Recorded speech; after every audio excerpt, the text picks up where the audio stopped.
Hello students, जैसा आप सबको पता है कि सीबीएसई ने हमें ऑप्शन दिया। अभी हमारा सिलेबस रिवाइज्ड हो गया है। आज मैं आपको इंग्लिश लैंग्वेज एंड लिटरेचर का सिलेबस बताने वाली हूँ, जो नया सिलेबस हमारे पास आया है, जिसमें आपको पता ही है कि 3 सेक्शन हैं, जिसमें रीडिंग स्किल, राइटिंग स्किल और लिटरेचर हमारा, जिसमें टेक्स्ट बुक और हमारी सप्लीमेंट्री रीडर है, footprints without feet and first flight. अब रीडिंग सेक्शन में आपके पास 2 पैसेजेस आएंगे।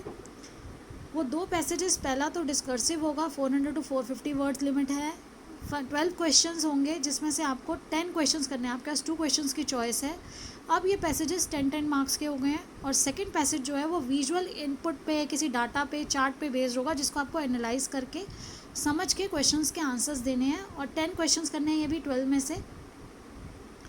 देन आपका लिटरेचर जो सेक्शन, इसमें objective type question literature section में आ रहे हैं। 2 एब्स्ट्रैक्ट्स होंगे, एक आपका ड्रामा या प्रोज पे बेस्ड है। 5 क्वेश्चन होंगे, 1-1 मार्क ईच। 2 आपको मिलेंगे, 2 में से कोई एक आपको करना है आरटीसी। ऐसे ही पोएम में से, पोइट्री में से आरटीसी होगा, 2 आएंगे। 2 स्टैंजाज में से कोई भी एक स्टैंजा आपको करना है। 5 मार्क्स का है, 1 mark each question. 5 question, 1 mark each. Then आपका ग्रामर सेक्शन में 10 मल्टीपल चॉइस क्वेश्चन होंगे। 12 में से आपको कोई 10 करने हैं, जिसमें आपका टॉपिक इंक्लूड है tenses, modals, subject verb conquered. Reported speech है, जिसमें commands and request, statement, question और डिटर्मिनर्स इन्वॉल्व है। इसके बाद है आपका ये डिलीटेड पोर्शन। अब पैसिव वॉइस, क्लॉजेज और प्रपोजिशन नहीं आएगा।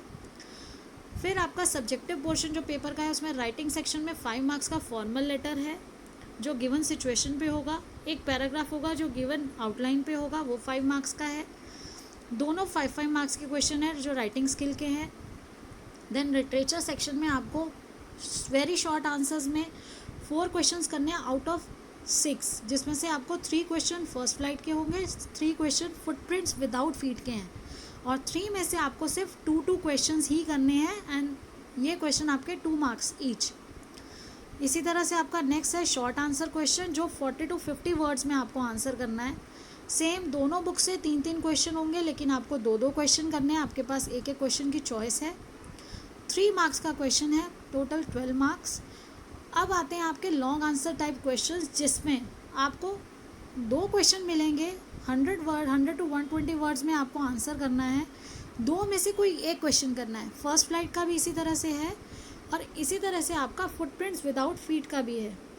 आपको 1 आउट ऑफ 2 क्वेश्चंस करने हैं। अब अभी हमने जो डिस्कस किया, ये सारा आपका डिलीटेड पोर्शन है, जो आपको अपने बुक्स में से अब नहीं करना है। आप सबसे पहले इसे क्रॉस कीजिए, अपने इंडेक्स में से ही क्रॉस कर दीजिए, और आप बाकी चैप्टर्स पे फोकस करिए। अभी जो टाइम है आपको बार बार रिटन प्रैक्टिस करनी है। आपको लेसन्स को पढ़ना है, उन्हें अच्छी तरह से उनका मीनिंग समझ के, और अपनी लैंग्वेज में लिखना भी सीखना है। उसे प्रैक्टिस करिए, जितना हो सके वोकैबुलरी इन्हांस करिए। एनसीईआरटी के ही जो आपके बुक्स हैं, उनकी ही वर्ड्स को यूज़ करने की कोशिश कीजिए। आई होप आपको समझ आ गया है, और आप अच्छे से इसको कर पाएंगे और अपने टाइम को अच्छे से यूटिलाइज़ करेंगे। Thank you so much.